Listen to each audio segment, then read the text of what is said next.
few days ago, I found myself watching a video of 1,000 ants versus a black widow. And the craziest part is that I do not even like insects. And that was the moment when it really clicked for me that it was not just content consumption that I was doing. Instead, I was just clicking onto whatever that gave me the most dopamine. I was autopiloting, as written here. I was just in an autopilot mode. I was just clicking on whatever that popped up in my feed and at least generated a somewhat decent level of dopamine inside of me that I wanted to click on it. Even if the video itself was disgusting per se to my likes or dislikes. And that was a problem. And sometimes it happens to you that if you're looking for something, you will just find it everywhere. It's like it's a kind of bias, which is basically if you are thinking about something, you will find that thing everywhere. And let's say you learned a new word, you will find that word everywhere. Similarly, since I found my content consumption bias, or more accurately dopamine bias, I found myself to not be able to sit still,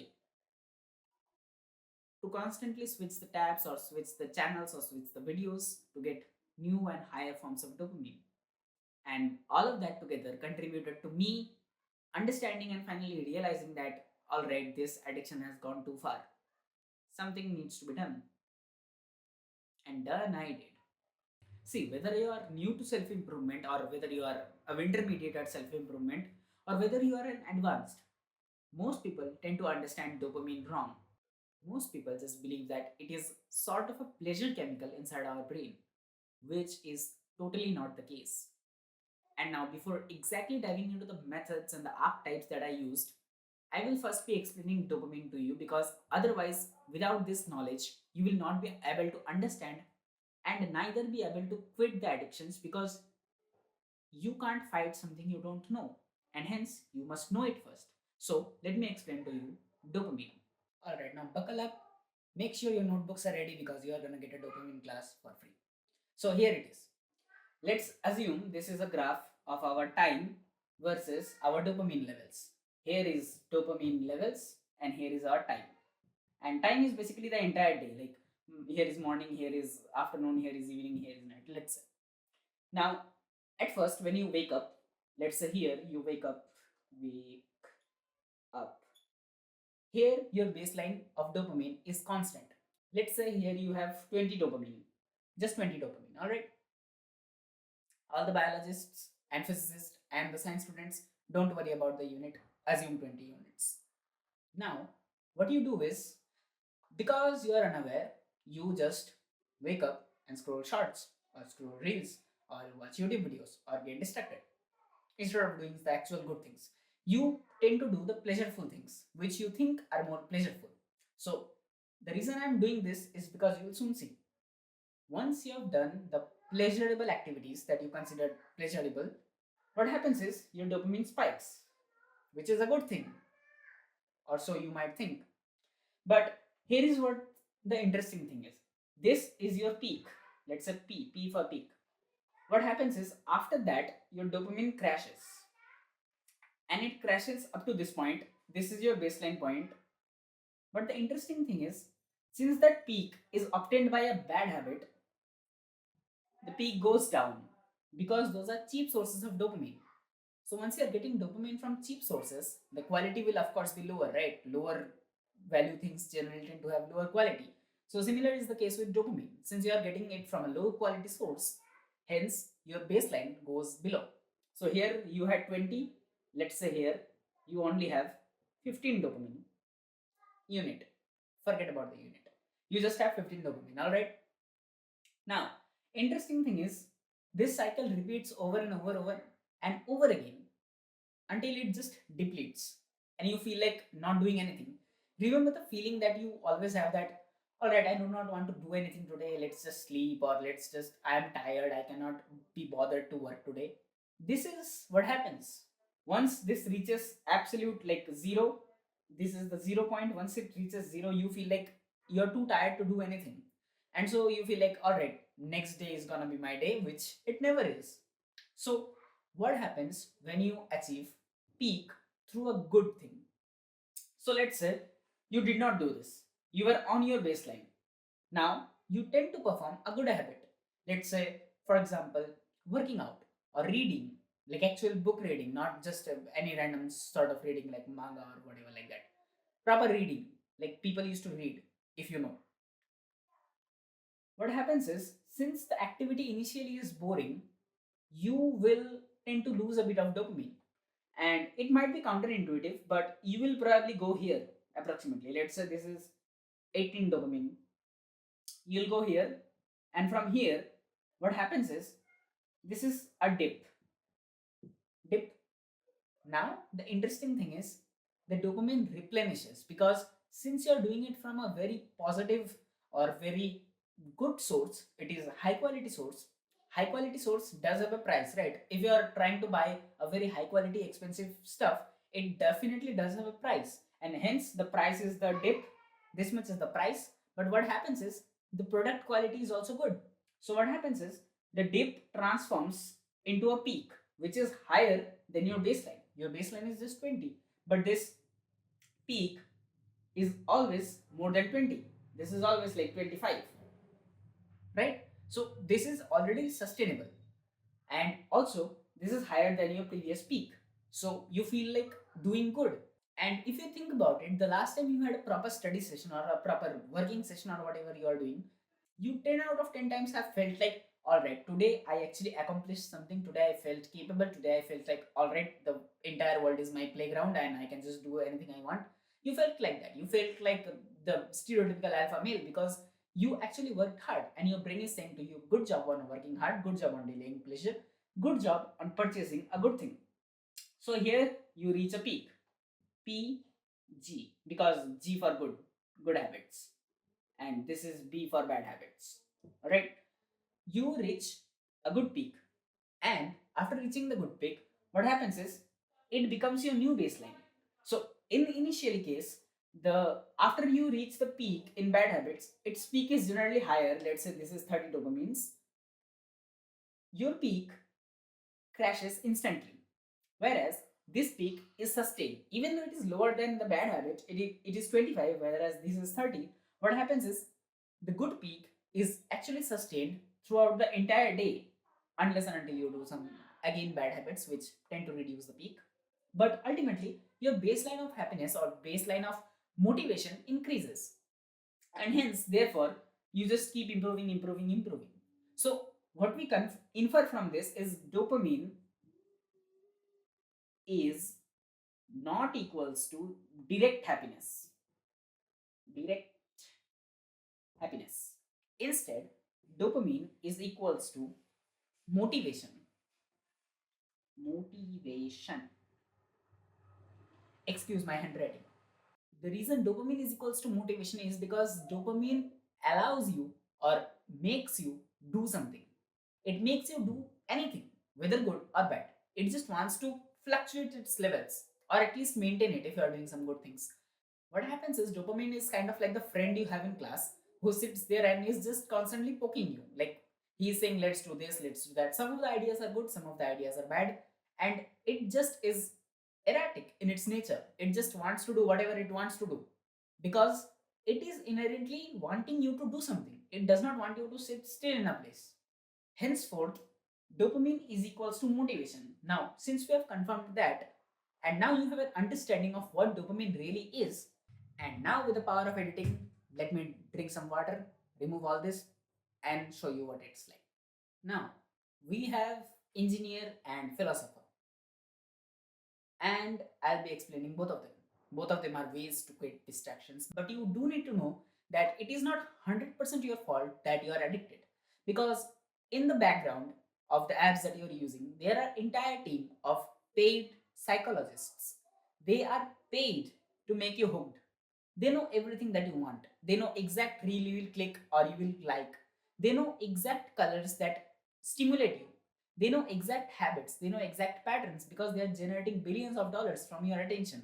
So it's not totally a one sided battle. And I will not criticize you to the fullest extent because First of all, I have been a victim too. And second of all, it is because we are just normal everyday people. We are just dealing with billion-dollar corporations who have literal teams of psychologists, not even a single guy. There are teams.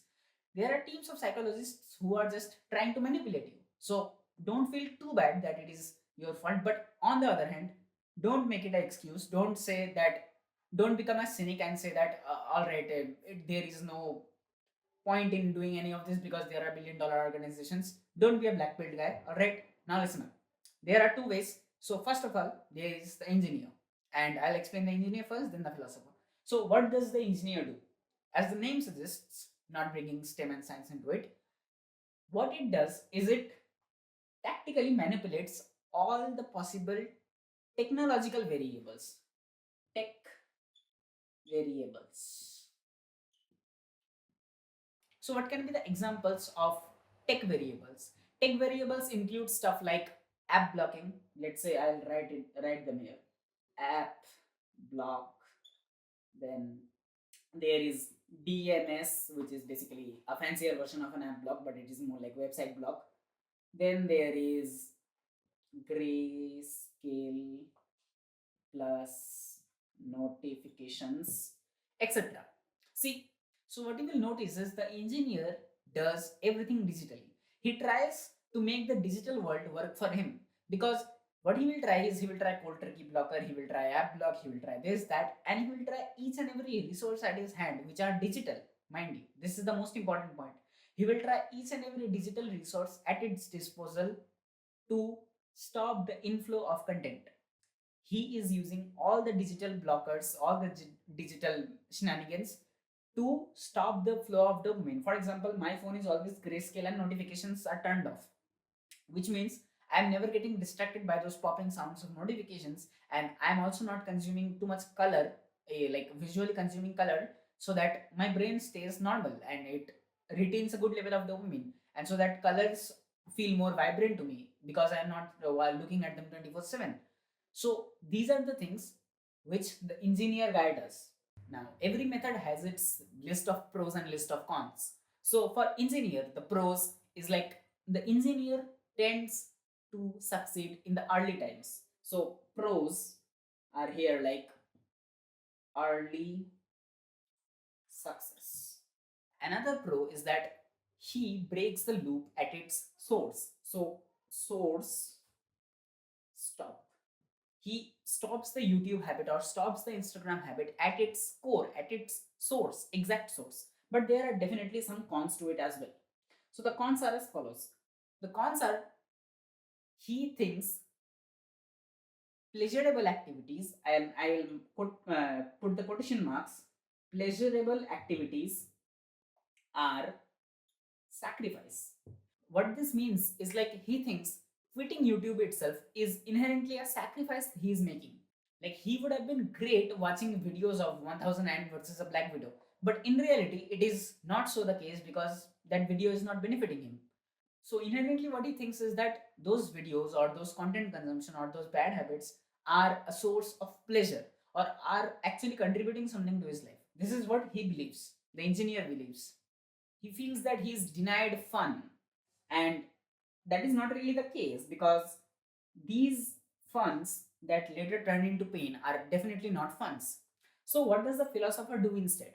So philosopher, definitely by the name we can understand he is much more entitled or much more advanced in his thought process compared to the engineer, because the engineer just utilizes the tech. The philosopher utilizes mind. So basically what it does is, instead of using tech variables, he uses mind variable, are not essentially variable but more like thinking, yeah. So he uses mind to think, which is very basic when it sounds, but inherently this is what he does, right? So what he does is he understands distractions equals to bad. So, what did we see in the case of an engineer? He does not understand that distractions are bad. He thinks they are still a pleasurable activity. But what the philosopher thinks is that distractions are inherently bad in nature. So, therefore, it is very easy for him to stop. Reason being, since he understands truly that, all right, watching thousand ants versus a widow is probably not going to get me to where I want, not going to, bring food to the table, not going to earn me money, not going to allow me to go to the college I want, or whatever it is that his goal is. He understands that it is totally nonsense. So he quits it like subconsciously because there is no value in it. The philosopher guy does not see any value. Value equals to zero. He does not see any value in wasting his time. And there are, of course, pros and cons to it. The pros being it stops the distractions in mind. So even before the technology, even before the apps, even before the OS or whatever it is, even before the websites inherently, his mind is just telling him, all right, this is useful, this is useless. The study website is useful, the distraction website is useless. So it is his mind that is guiding him. So it is inherently simpler for the philosopher to stop, which is a great thing because he realizes that these are not pleasurable activities.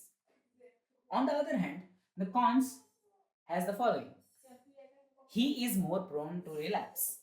Prone to relapse. The reason is very simple. It's because he has ego. Once he understands that distractions are bad, he develops a bit of an ego which tells him, alright, since I understand that distractions are bad, even if I visit the websites, nothing bad will happen because I know they are bad. So it's like kind of a pseudo distractions. He's going onto YouTube, he's watching those random videos, but he thinks that, alright, I know that distractions are bad, so therefore watching one or two videos does not affect me. And this is the wrong thing about him. So, what inherently happens is that the philosopher guy also fails. The engineer guy fails because he tries to find a loophole to watch the videos, anyways, and the philosopher guy fails because he never set a blocker in the first place. And so, I guess you understand where I'm going with this. Because since I have quit the habit, I have to have applied something which is a mix of the both. And so, again, let me use the power of editing and let me tell you the hybrid method.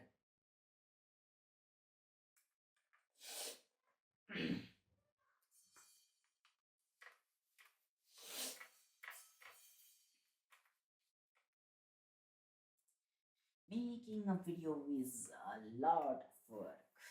Ha. Maybe I'll put this section in the video instead of removing it. Would be a nice study for if anyone made it here. So let's go.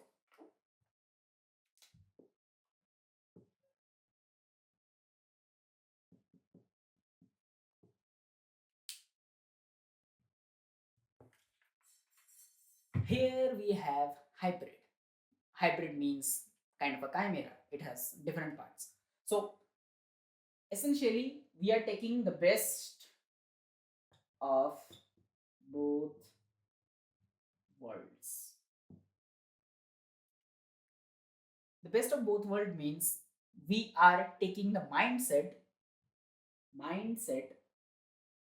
of philosopher and the techniques of engineer. What that does is it instills in our mind that, all right, the distractions are truly distractions. They have nothing in value. They do not provide anything. Instead, they just suck away at our potential dopamine. And they are inherently bad for us and they have no value. So that is the mindset of the philosopher. Checked. Now, with that, there is the technical skills of the engineer who uses the frameworks, for example, blocking, for example, DNS blocking and grayscale mode and all of this to further enhance the experience. Because whenever our mind gets egotistical that, all right, maybe one chess game could not hurt, maybe one video could not hurt, maybe one session could not hurt, there is always the techniques, the blockers in place. And hence, he never, the engineer, the hybrid, never ever ever succumbs to dopamine. succumbs to the bad dopamine per se. Because see, first of all, he understands that it is bad, and if that fails, if this fails, then there is the backup method, that there are already techniques by which he will not be able to access those apps. So this is like a two-step method, which at first is like conscious level. This is like a meta level kind of stuff, which, and definitely not the Facebook one. Meta is in the sense that mind level things. The first is the meta level method, by which he understands that they are inherently bad, and the second is that backup method, which by which he understands that all right, even if I were to go to the distraction websites, I could not go because they are inherently blocked. So it is profit at both ends, and it is not very hard to set up. It is very easy once you understand this and get the techniques of this, which by now you probably should have already understood, because I pounded into you the statement that distractions are bad about at least 20 times, because they are inherently bad. I'll say it again for the 21st time. See, even though the billion dollar corporations, the Instagrams, the YouTubes, and like everyone, to be honest, is praying for your attention, is like just wants your attention for each and every moment of the day, and just trying to maximize the number of customers they have on their website, it is still not your fault, but it is indeed your responsibility that you claim those hours back. Because to be honest, what we are doing here is, I am kind of a parasocial teacher to you, and it is a parasocial relationship, right? I don't, to be honest, like person by person speaking, if like let's say 1,000 people watch this video, I do not know each and every 1,001 of you. So I do not specially care that your name is, let's say, Jack. I do not exactly care what Jack is doing right now, because I do not know him. If I knew him, I would care, but since I don't know him, I don't care, right? In the sense that I literally don't know about you to care. So even though I don't inherently care because I do not know you, it is still both of our responsibility that we fight against those corporations, those people who are taking away our dopamine and our motivation to do actual good stuff. And at the end of the day, it's not even about doing the good stuff, it's about getting the results, right? You are literally sacrificing so much results just for some pleasurable minutes of content, whatever it may be. Some people have YouTube video addictions like I do, some people have severe pornographic material addiction, and what happens is they just amount to nothing in the future. Like, imagine you imagine if you could exist without needing any of those addictions. That would be the perfect scenario, wouldn't it? Because you will not have to depend on anything, you would just be inherently happy, you could just sit there in a room and smile.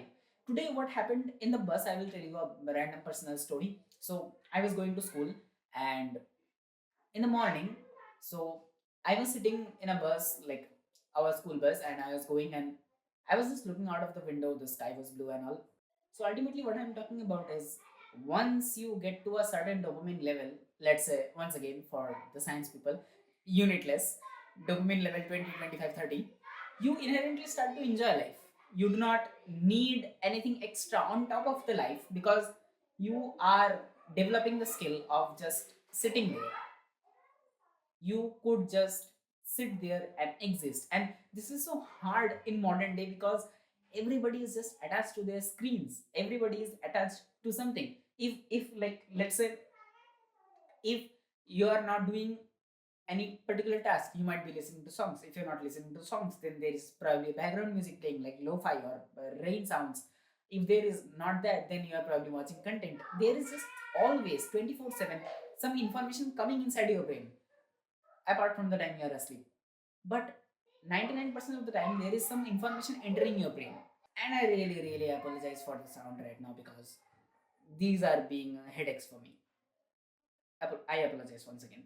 So ultimately, I'll not go into the consume versus create mindset right now, because that could be a whole separate video by itself, because it's a long mindset. But still, remember that creating is far better than consuming, and if you're not creating, then at least not consuming anything is still the best choice, because most of the things in the modern day you do not need to consume. whatever you need to consume are just few things, few like nuggets of wisdom, and you could lead your life. You do not need to consume each and every modern trend, each and every new gossip, each and every new news. You do not need to consume anything. You do not need them. There is a difference between I need and I want. You want to do the bad habits, but you do not need to. And I want to empower you. And I want to empower you. I can't speak. What the hell? I want to empower you with that mindset that, all right, yeah, you could spend time without consuming. And if you really like this lesson and all, you could go and check out my focus course, which the link is in the description. And before it's pre-release, the price is always halved currently, so you can book your spot now because the price will be doubled once I launch it. And as always, start if you haven't already. And I do apologize again for the noise.